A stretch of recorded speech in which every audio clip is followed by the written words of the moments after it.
Super Manager wamenyekanye ku mbuga nkoranyambaga ndetse akaza kuba agaragara mu biganiro bitandukanye aho agenda avugira ku ma TV atandukanye ndetse akora ibiganiro bigenda byumvwa n'abatari bake aho abantu benshi bamufata nk'umuntu wiyemera cyangwa se bitewe n'uburyo akunda umupira. Numwe mu bantu bafasha abakinnyi mu kubashakira amakipe bajyamo ndetse akaba ari n'umuhanzi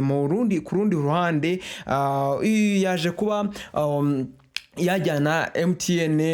mu rukiko aza kuba yirega avuga ko yakoresheje igihangano cye mu buryo bwo kwamamaza nta burenganzira ayihaye ndetse akaza no kuba yanateranywa yanabiganiriza igashaka umunaniza. Ibi byose byatumye afata umwanzuro wo kujyana mu rukiko kugira ngo baburane ku gihangano cye. Ngira ngo murabizi neza ko ibihangano bisigaye byaragizwe ikintu gikomeye cyane kuko content creation ari ikintu gisigaye cyaratejwe imbere hano mu gihugu cy'u Rwanda ndetse kikaza no kuba cyatuma abantu benshi babiha agaciro cyane kurusha mbere mu myaka yashize. Rero uyu Super Manager akaba yajyanye MTN mu rukiko mu buryo bwo kugira ngo bagire icyo bumvikana ndetse barebe cyakorwa kugira ngo iyi gihangano cye gihabwe ubuziranenge bwacyo kuko niba MTN yaragikoresheje itabiherewe uburenganzira ni ibintu bigaragaza ko gishobora kuba cyara violatinzwe cyangwa se cyarakoreshejwe mu buryo butemewe ndetse ari ibintu bigaragara nko guhohotera uyu Super Manager kandi igihangano gikurura abakira cyangwa se gikoreshwa mu buryo bwo kwinjiza amafaranga. Ibi byatumye Super Manager ahitamo kuba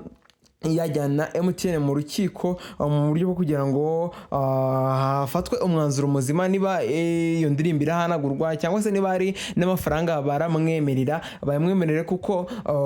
niyo mpamvu yagiye kuba yajya mu rukiko akaza kuba yanayiripotinga ku nzego z'umutekano mu buryo kugira ngo iki kibazo cye hagati ye na MTN cyo kuba barakoresheje igihangano cye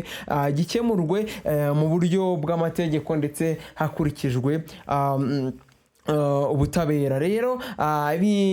cyangwa se iyi nkuru ni inkuru isohotse mu masaha make yashize ndetse ni inkuru yagiye igarukwaho n'ibitangazamakuru bitandukanye aho benshi bagiye bayivuga mu buryo butandukanye ndetse benshi bakagenda bavuga na Super Manager mu buryo butandukanye aho abantu benshi bagiye batanga ibitekerezo bavuga ko Super Manager ari ubukene buri gutuma akora ibingibi ndetse akaza no kuba yanayiripotinga ndetse abandi bakavuga ko Super Manager ashobora kuba ari kwitendeka kuri MTN kugira ngo abashe kuba yaboneraho inyungu nyinshi kuko niba MTN iri niza kuba yahanwa n'iki cyaha iri buze kuba yacibwa amande y'amafaranga atari make kuko igihangano cyo kiri gukoreshwa mu buryo bwo kwinjiza amafaranga mu buryo bwo kwamamaza ndetse ibingibi ni ibintu bigaragaza ko Super Manager ari gushaka guharanira uburenganzira bwe ndetse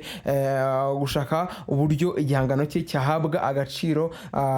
cye kuba gikoreshwa nta mafaranga yinjiza ahubwo gikoreshwe hariho amasezerano yanditse ndetse hariho n'ikintu kigaragara cyumvikanyweho hagati ya Super Manager ndetse n'ikigo gishinzwe itumanaho cya MTN. Ndetse abantu benshi bagiye bagaruka kuri iyi nkuru bavuga mu buryo bitandukanye ndetse hari n'abastari benshi bagiye babivugaho aho Lucky Nzeyimana yavuze ko ategereje atewe amatsiko no kumva umwanzuro uzava muri iki kirego cyangwa se muri uko kuburana ndetse ategereje kugira ngo azumve ikizava muri iki kirego uyu Super Manager yatanze hamwe n'abamushyigikiye. Gusa amahirwe hari menshi nuko Super Manager ribuze kuba yatsinda ndetse niba MTN yarakoresha icyo gihangano nta kintu baganiriye cyangwa se nta burenganzira bamusabye cyangwa se ngo bamuvugishe, ubutabera buraza kuba bwakorwa kandi Super Manager afite amahirwe menshi yo kuba yatsinda ndetse bikaza kuba bishobora kuba byanarangira Super Manager kurangira ahawe amafaranga cyangwa se akoreshejwe amasezerano kugira ngo MTN ikomeze ikoresha icyo gihangano cye, cyangwa se mo kimwe bayitegeka guhagarika kugikoresha ndetse bayice n'amande. Akaba ari ibintu biri buze kuba byakurikiranwa n'inzego z'ubutabera cyangwa se n'ubushinjacyaha kugira ngo harebwe umwanzuro muzima wafatwa urimo ubutabera. Rero ni ibintu byinshi abantu benshi bari kugenda bibaza kuri iyi nkuru, ndetse abantu benshi bari kugenda bibaza uburyo bimeze, ndetse ibi nibiramuka biciyemo cyangwa se bigenze neza super manager akaza kuba yatsinda, abantu benshi bakomeje kuvuga ko ari ibintu bigaragaza ko uburenganzira bw'umuhanzi cyangwa se igihangano cy'umuhanzi gishobora kuba cyahawe agaciro, ndetse akaba ari nabyo bintu leta ishira imbere kugira ngo umuhanzi ajye ahanga ikintu gusa gikoreshwe afite n'inyungu ari buze kuba yabona. Rero kadutegereze kugira ngo tumenye neza umwanzuro muzima cyangwa se umwanzuro wanyu muri buze kuva muri urubanza. Nihagira icyo tumenya gishya turaza kuba twabamenyesha, ndetse tuze kuba twanababwira ukuntu bimeze n'umwanzuro muzima uri buze kuba wavamo. Turaza kuba twabapdatinga. Nta kindi nanenza kwifuriza umunsi mwiza, kandi subscribe hano ku Isomo Media TV. Ciao ciao.